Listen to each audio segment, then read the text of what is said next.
ecología humana. Y nos corresponde entonces la semana número 3 con el tema productores y consumidores.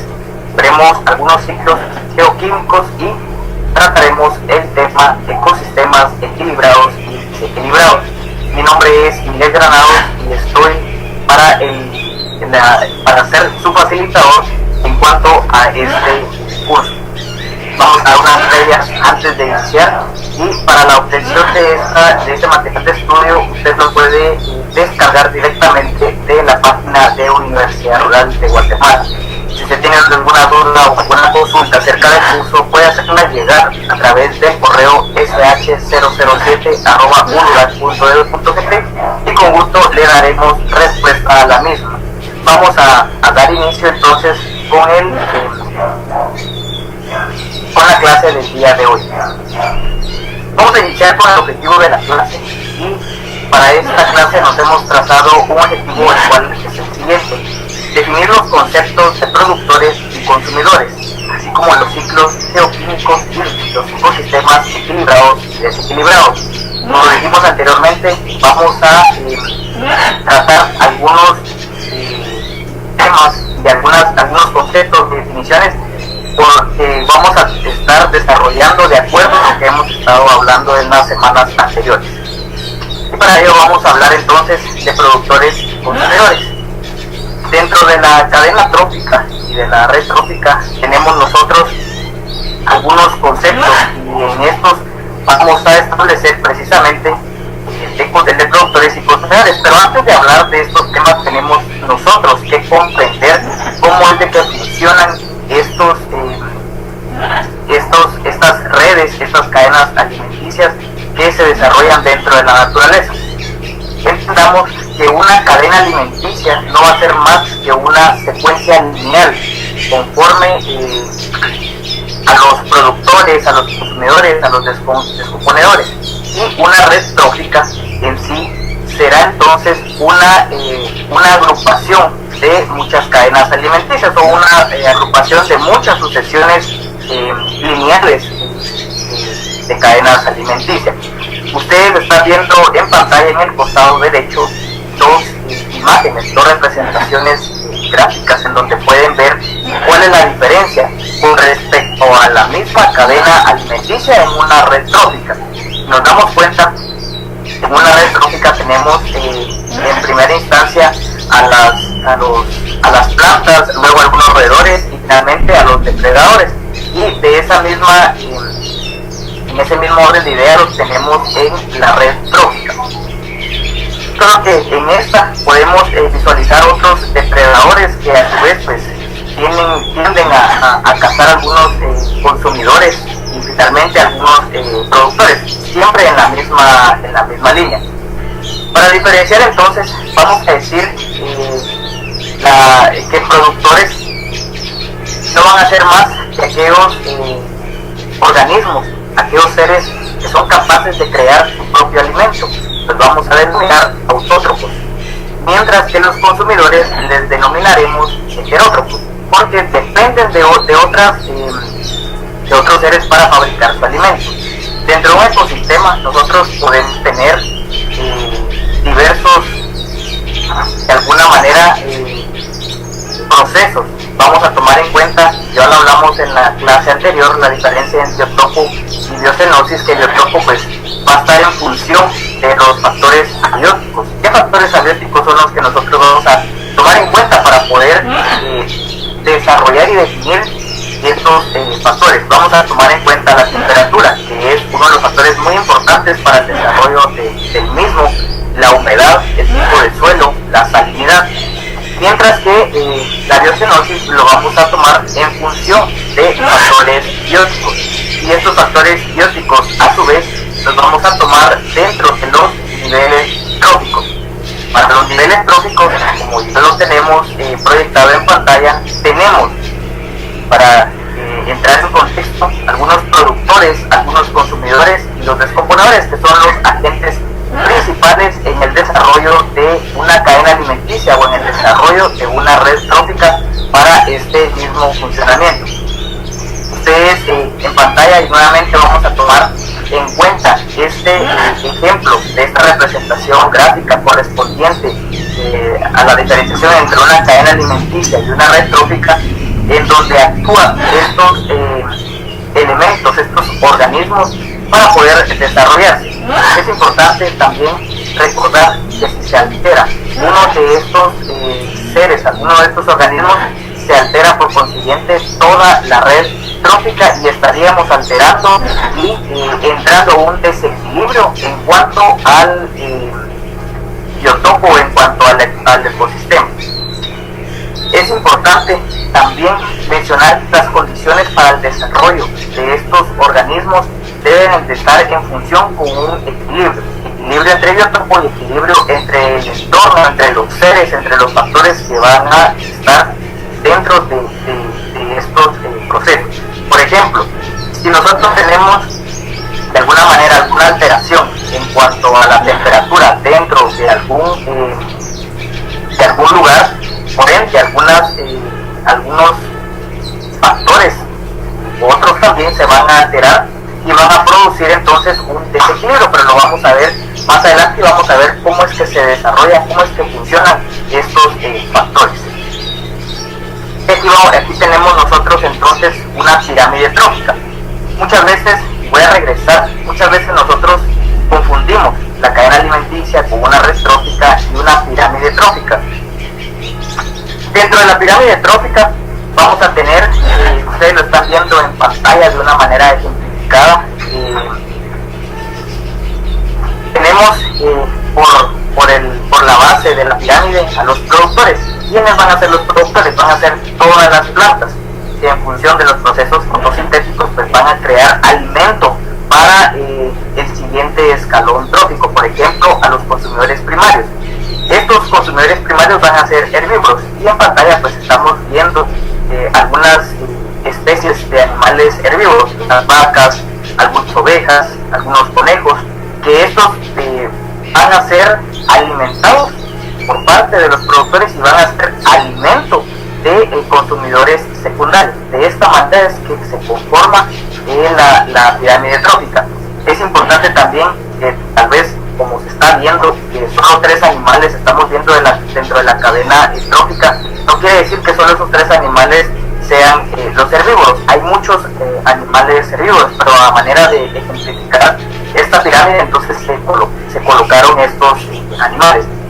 Dentro de los consumidores secundarios tenemos animales carnívoros y omnívoros, que los podemos ejemplificar también. Por ejemplo, este zorro o este búho van a ser alimento del consumidor terciario, pero estos consumidores secundarios van a alimentarse de consumidores primarios. Y es así como llegamos hasta el último escalón dentro de esta pirámide trófica, que son los consumidores terciarios, que van a ser también otros animales carnívoros, pero que a su vez van a ser depredadores. Aquí estamos viendo un cóndor, también puede ser un puma, halcones, algún león, animales que tengan más capacidad y más territorio para poder cazar a sus presas y ser alimentados por parte de los consumidores secundarios. Entonces, si nos damos cuenta, tenemos la cadena alimenticia como una secuencia lineal, tenemos la red trófica, entonces un conjunto de cadenas alimenticias, y finalmente pues tenemos la pirámide trófica. Nosotros podemos ejemplificar el funcionamiento de estos organismos en cuestión de los factores bióticos y abióticos de cualquiera de las 3 maneras. Y ahora vamos a profundizar un poco más en cuanto a algunas definiciones que corresponden precisamente a productores, a consumidores, a los heterótrofos, a los aprófitos y a los descomponedores. Ya hablamos en la primera diapositiva con respecto a los productores. Los productores pues no van a ser más que los encargados de constituir el primer eslabón de la cadena alimentaria. Estos productores van a ser los que puedan realizar la fotosíntesis, sintetizar moléculas, como nos indica la literatura, a partir de moléculas inorgánicas. Estas pueden ser simples, pueden ser moléculas de agua o dióxido de carbono, y van a estar en función también de la misma incorporación de la energía del sol. Estos productores son los que de alguna manera realizan su propio alimento. En cuestión a los consumidores, también le vamos a llamar heterótrofos, que van a ser organismos que se alimentan de materia orgánica. Y si nos recordamos de la pirámide trófica, de la red trófica o de la cadena alimenticia, estos consumidores van a estar en el segundo eslabón o en el segundo, por decirlo, en el segundo lugar dentro de la cadena trófica, dentro de la cadena alimenticia.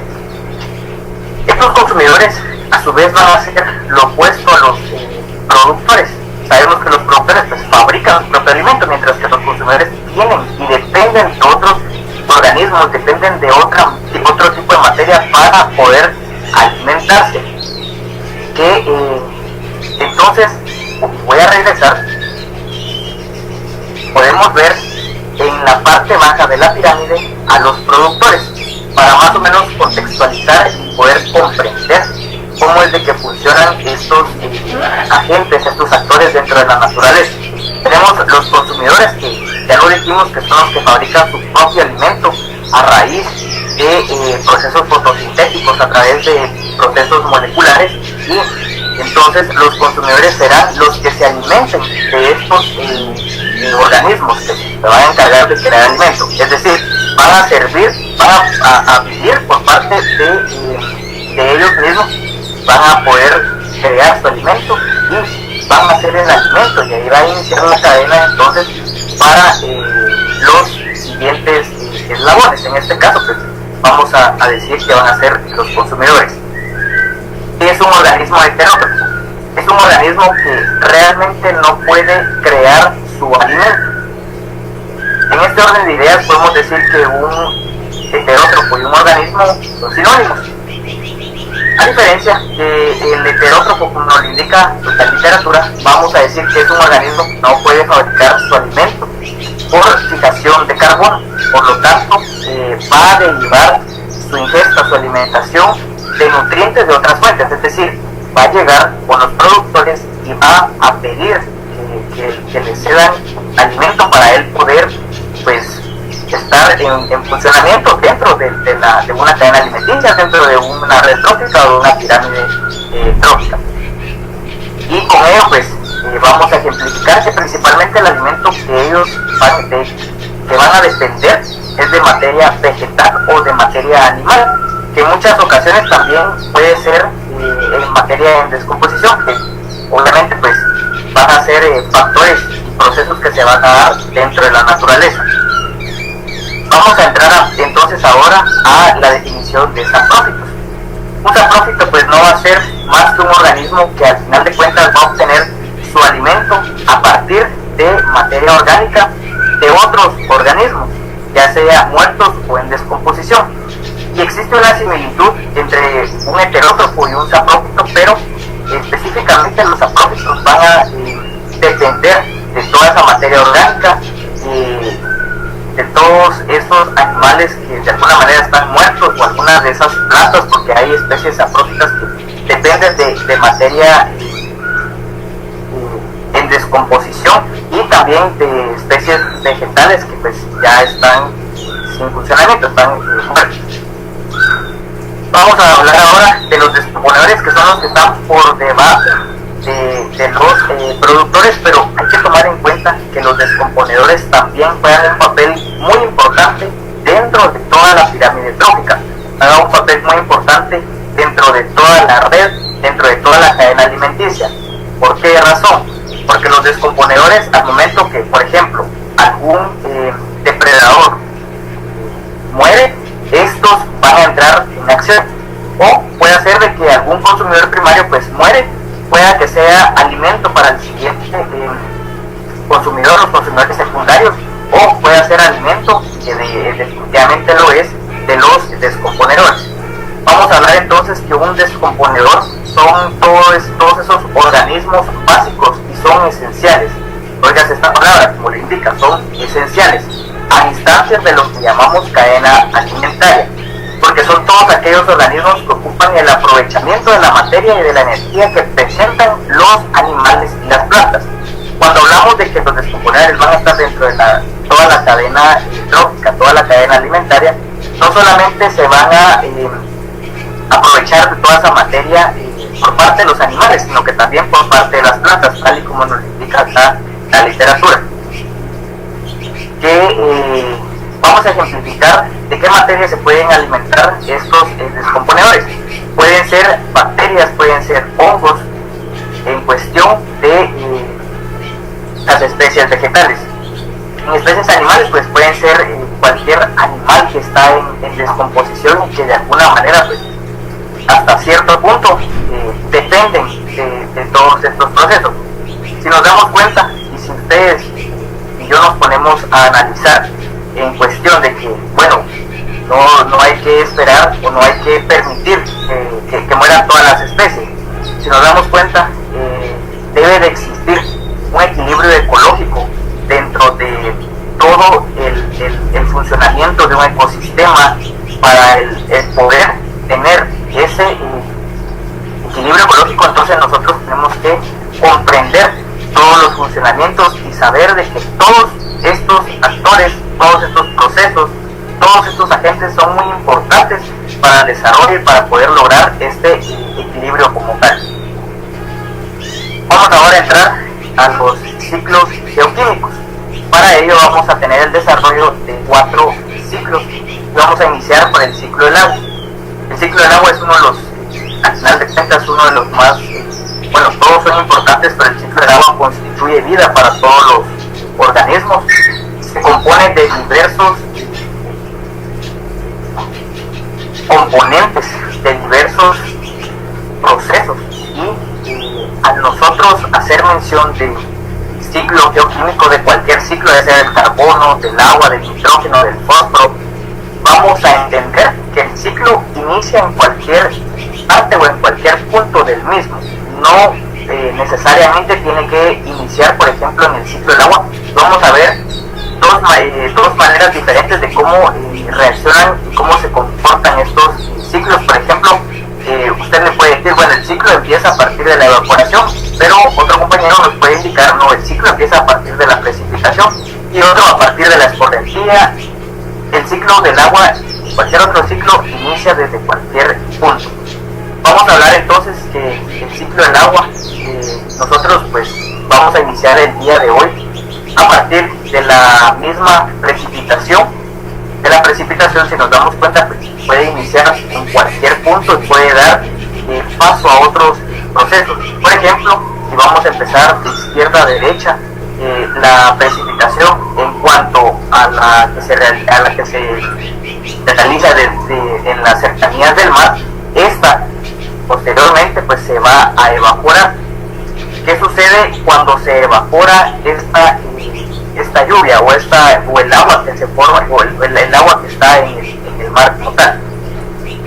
Va a haber un transporte de vapor y podemos nosotros decir entonces que nuevamente vuelve a precipitarse a gran escala. Eso es lo que nosotros vamos a conocer como el ciclo del agua, pero el ciclo del agua lleva más allá otros procesos.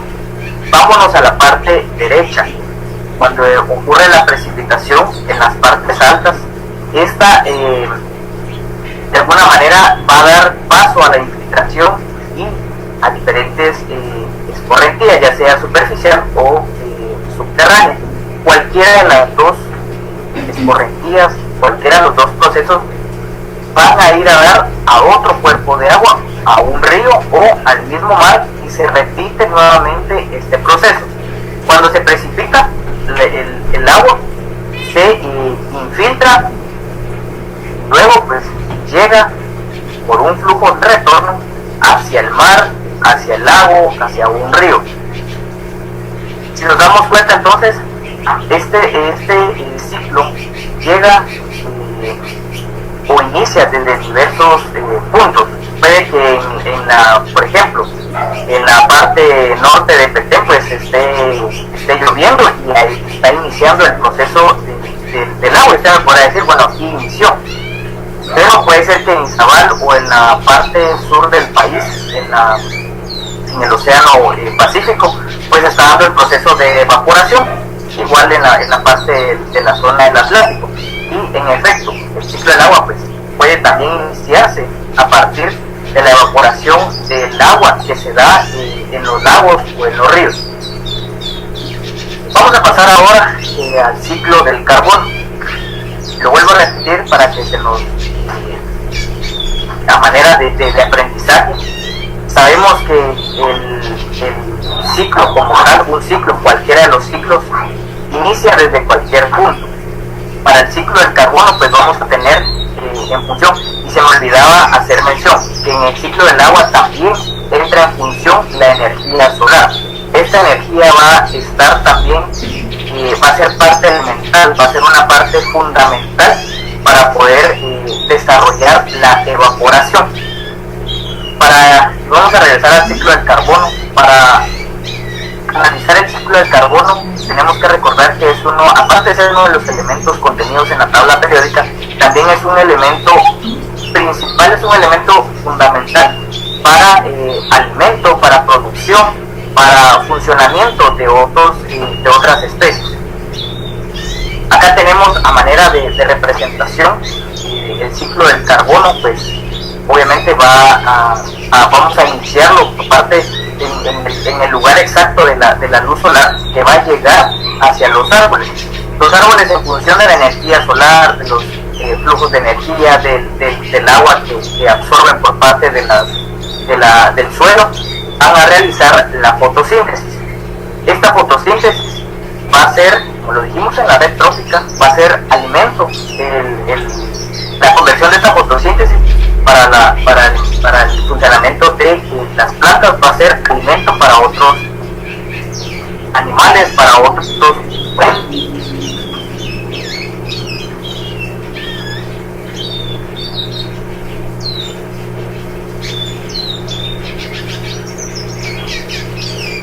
modo en fósiles, y estos van a ser también parte elemental para el alimento de otros organismos. Los organismos muertos y productores de desechos van a, obviamente, valga la redundancia, producir CO2, producir el carbono. Estos a su vez pueden irse a la atmósfera o regresar para poder ser alimento nuevamente, dependiendo de cómo lo absorban diferentes agentes dentro del mismo ciclo.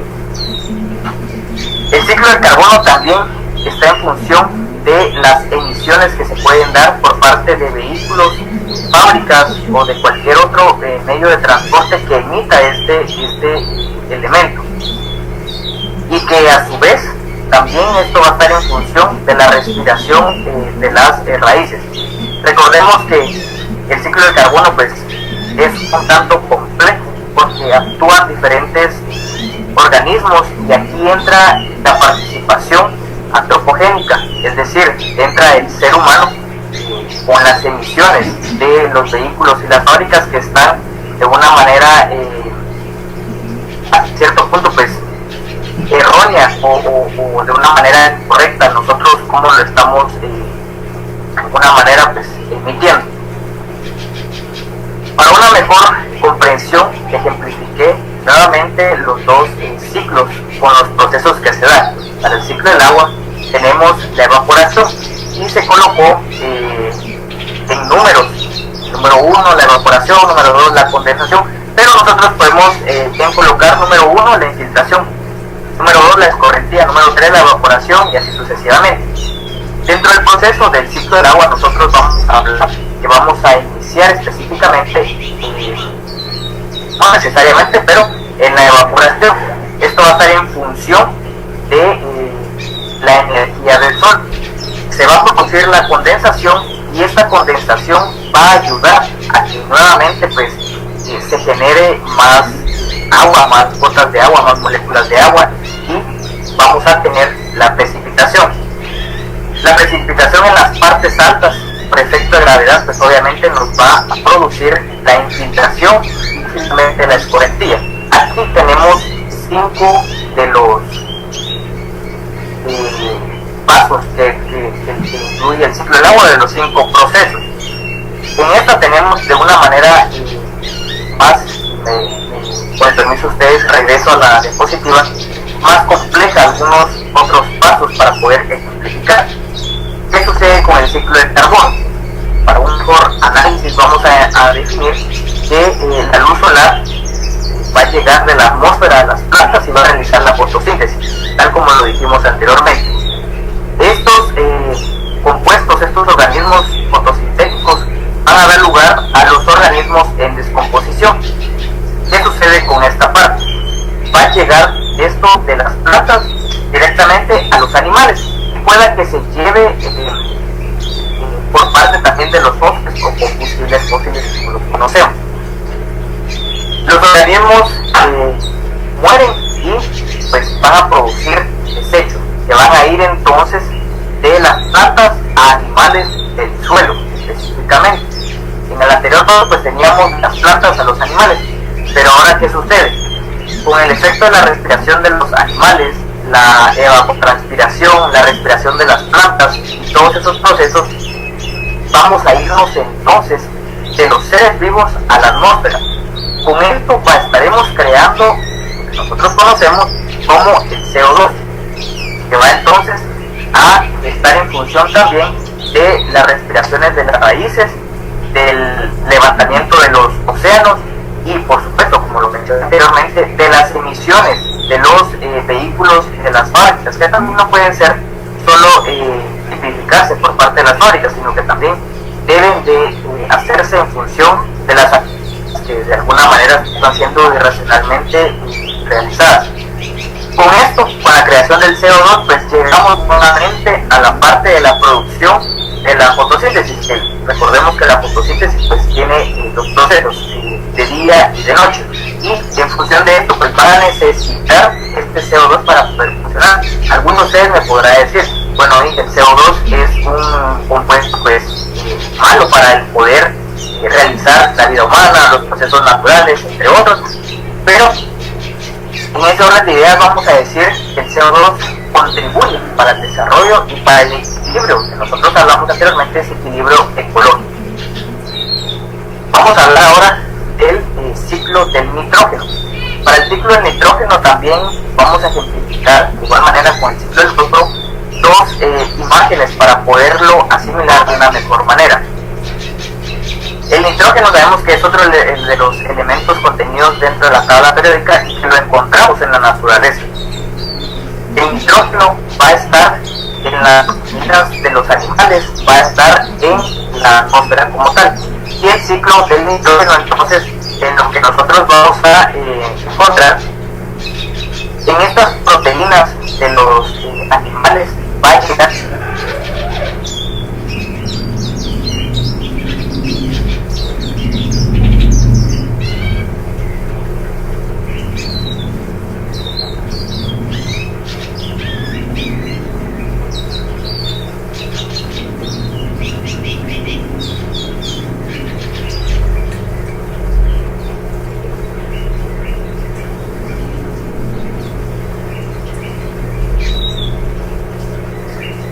ser usado por las plantas. Recordemos que las plantas necesitan de muchos componentes, de muchos compuestos, de muchos elementos para poder alimentarse, y es aquí en donde entra en función el principal agente para la producción. La clasificación del mismo vamos a tener las bacterias. Las bacterias nuevamente lo volvemos a repetir porque es importante que nosotros lo consideremos dentro del ciclo del nitrógeno. Luego registrado en el suelo para que sea usado por las plantas. ¿De qué manera va a ser utilizado por las plantas? Sabemos hasta el nitrógeno lo pueden ver, por hacer las cosas, entre otros procesos, pero principalmente va a dar esta absorción en función de su sistema radicular. Es ahí donde estas van a poder absorber este nitrógeno, y posteriormente pues las plantas, por supuesto los animales, van a poder emitir este elemento, el nitrógeno, para luego nuevamente tener el ciclo como tal. Si nos damos cuenta, el ciclo del nitrógeno aquí está de una manera menos compleja, más fácil de comprender. En la siguiente diapositiva vamos a ver cómo es de que se constituye el ciclo del nitrógeno para su mejor entendimiento. Y ahora vamos a tener el ciclo del fósforo. Para el ciclo del fósforo vamos a tener algunos tejidos vegetales, por ejemplo, las plantas como tal, pero el fósforo, nuevamente lo repito y lo repetí con estos ciclos, el fósforo pues es un elemento que también lo encontramos dentro de la tabla periódica y que por ende está contenido en la naturaleza. Para el ciclo del fósforo, de igual manera nosotros podemos empezar desde cualquier punto, pero el día de hoy vamos a empezar con los tejidos animales y excrementos, que a su vez pues van a dar lugar a la descomposición en función de hongos y bacterias. Si nos damos cuenta, las bacterias son primordiales para tanto el ciclo del nitrógeno como para el ciclo del fósforo.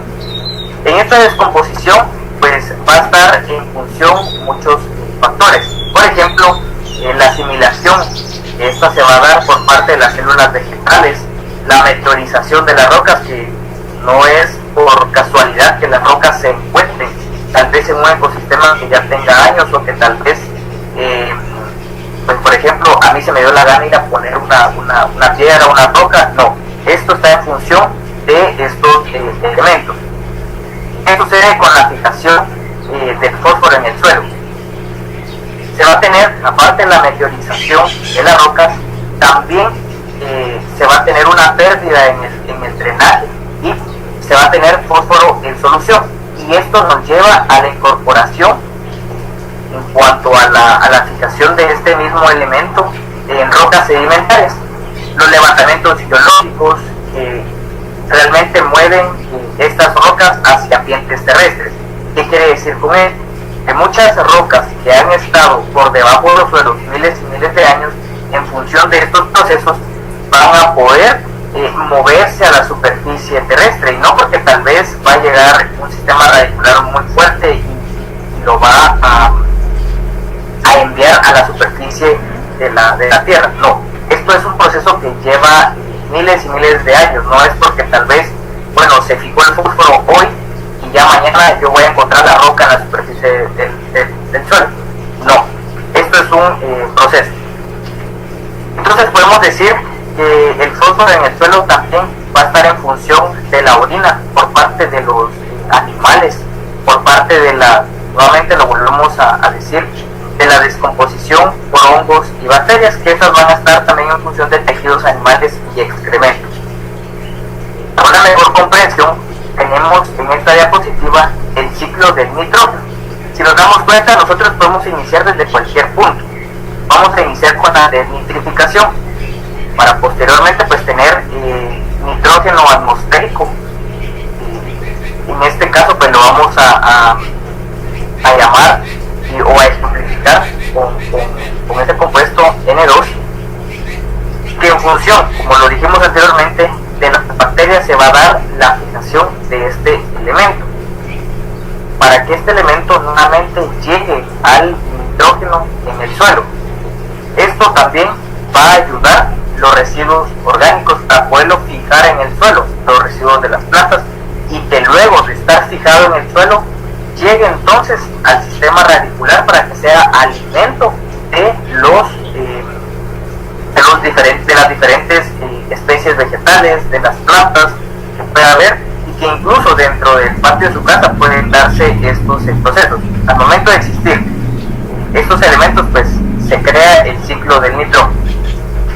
Con el ciclo del fósforo, ¿qué sucede? Pues vamos a iniciar desde cualquier punto, como lo hemos venido hablando, con los fosfatos en las rocas. ¿Qué sucede con estos fosfatos en las rocas? Se llegan directamente al suelo, que es en realidad materia inorgánica. Se va a convertir con el paso del tiempo en fosfato en solución. Esto se va a dar por parte de la precipitación, que va a estar en función de las mismas rocas que van a estar moviendo los sistemas hídricos.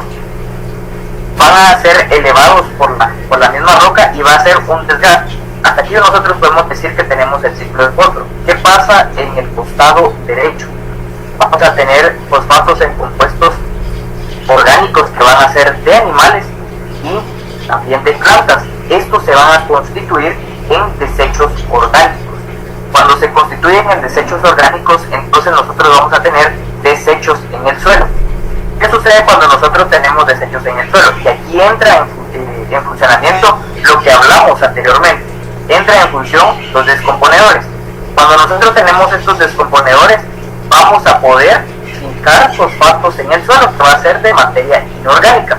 Y así sucesivamente se crean nuevamente fosfatos en compuestos orgánicos y también fosfatos en solución. De esta manera es como se constituye el ciclo del fósforo. Si se dan cuenta, ejemplificamos de dos maneras cada uno de los ciclos que se presentan en la naturaleza.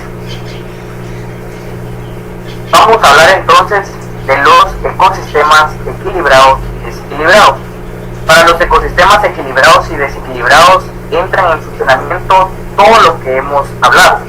Entra en funcionamiento factores bióticos, factores abióticos, los ciclos geoquímicos dentro de la naturaleza, y para ello nosotros el día de hoy pues vamos a ejemplificar en la siguiente diapositiva cómo es de que funcionan estos ecosistemas. Vamos a leer un poco de literatura. Los ecosistemas estables varían poco en el tiempo, es decir, no tienen mucha variación, muchos cambios por parte de procesos naturales o incluso por agentes antropogénicos.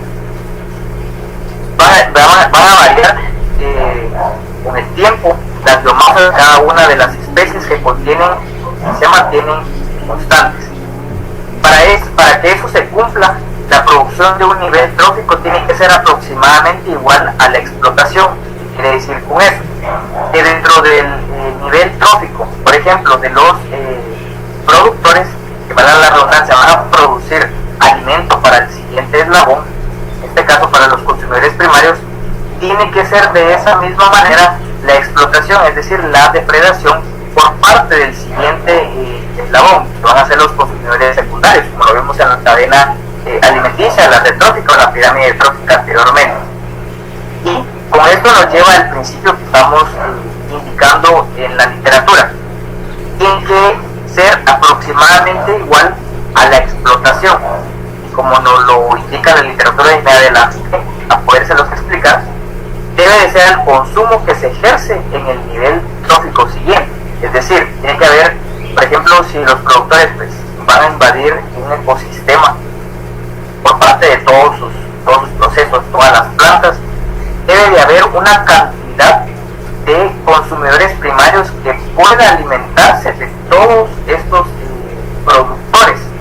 En esta situación y en este orden de ideas, nosotros vamos a decir que tenemos un ecosistema equilibrado, porque vamos a tener igual cantidad de productores, igual cantidad aproximada de consumidores, y de igual manera podemos nosotros ejemplificarlo hasta llegar al último nivel trófico, cuando el nivel trófico de los productores pues de alguna manera llega a su clímax, llega a su punto óptimo, que ya lo hablamos en las clases anteriores.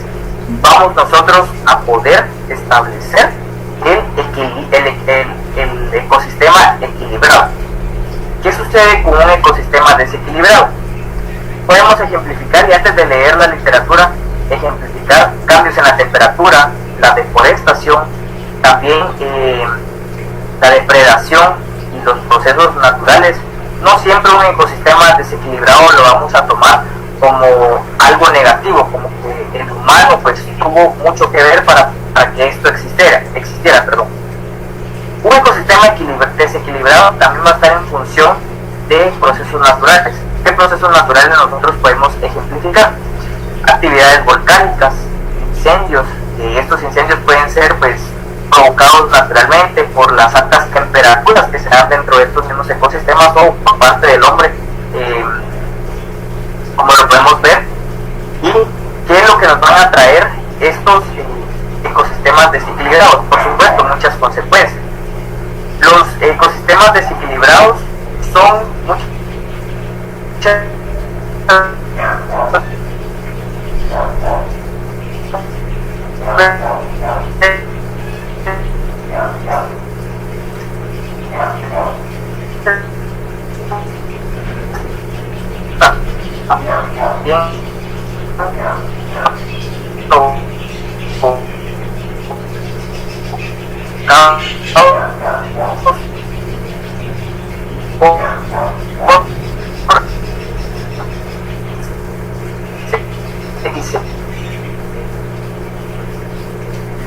inicia el desequilibrio en un ecosistema, lo que acarrea la falta de alimento.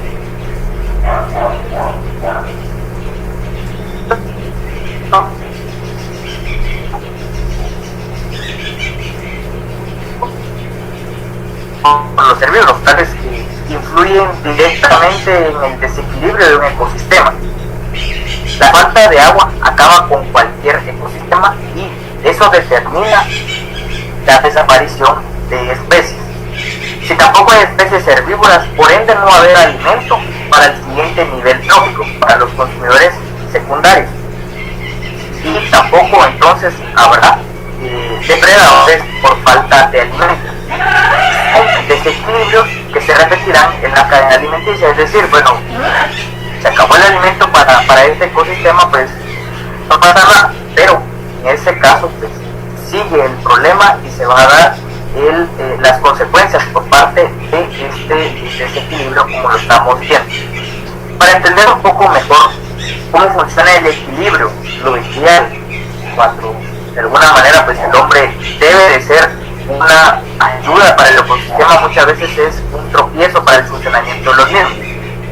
Un funcionamiento ideal dentro del ecosistema equilibrado, vamos a tener todos estos factores que ustedes también ven en pantalla.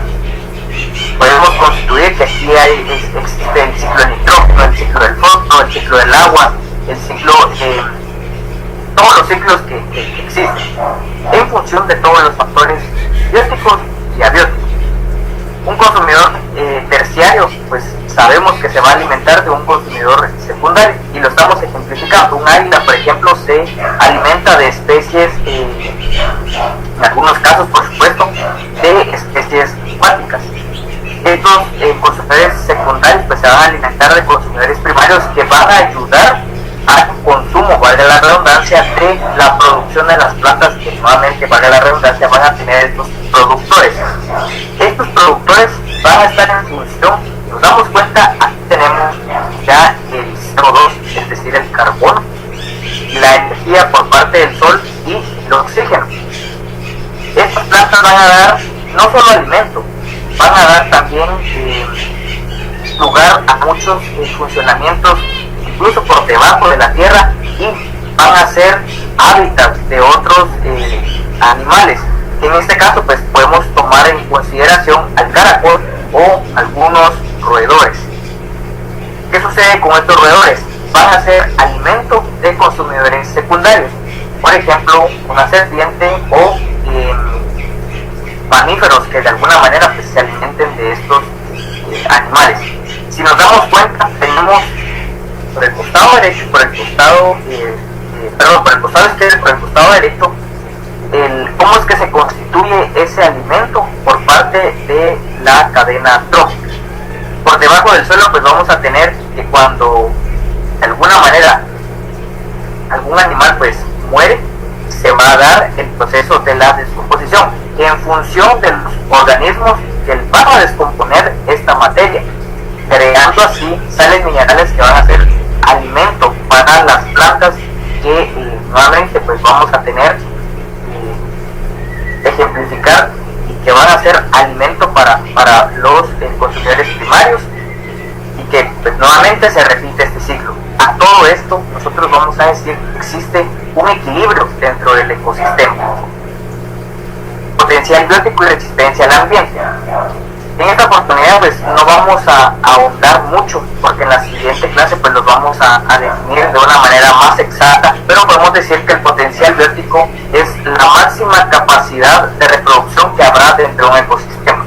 Un potencial biótico entonces va a estar en función de cuánto se pueda reproducir una especie, mientras que resistencia al ambiente va a ser entonces cómo el conjunto de factores van a de alguna manera impedir alguna población o alguna especie alcanzar el potencial biótico. Dicho en otras palabras, van a ser los impedimentos para que las especies se puedan reproducir. Estos factores pueden ser bióticos como abióticos y por supuesto van a regular la capacidad reproductiva de una población de manera limitada. Y finalmente pues hemos llegado a la etapa de las preguntas dentro de esta clase, y vamos con la primera, 3.1, ¿qué otro nombre reciben los productores? 3.2. ¿Cuál es el otro nombre que reciben los heterótrofos? 3.3. Es el organismo que obtiene su alimento a partir de la materia orgánica de otros organismos muertos o en descomposición. 3.4.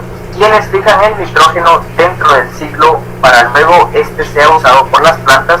3.5. Se refiere al conjunto de factores que impide a una población alcanzar el potencial biótico. Con esto hemos culminado la clase del día de hoy y no me resta más que agradecerles por su participación y atención en estas clases virtuales y por supuesto en esta clase número 3. Espero verlos en la siguiente clase número 4.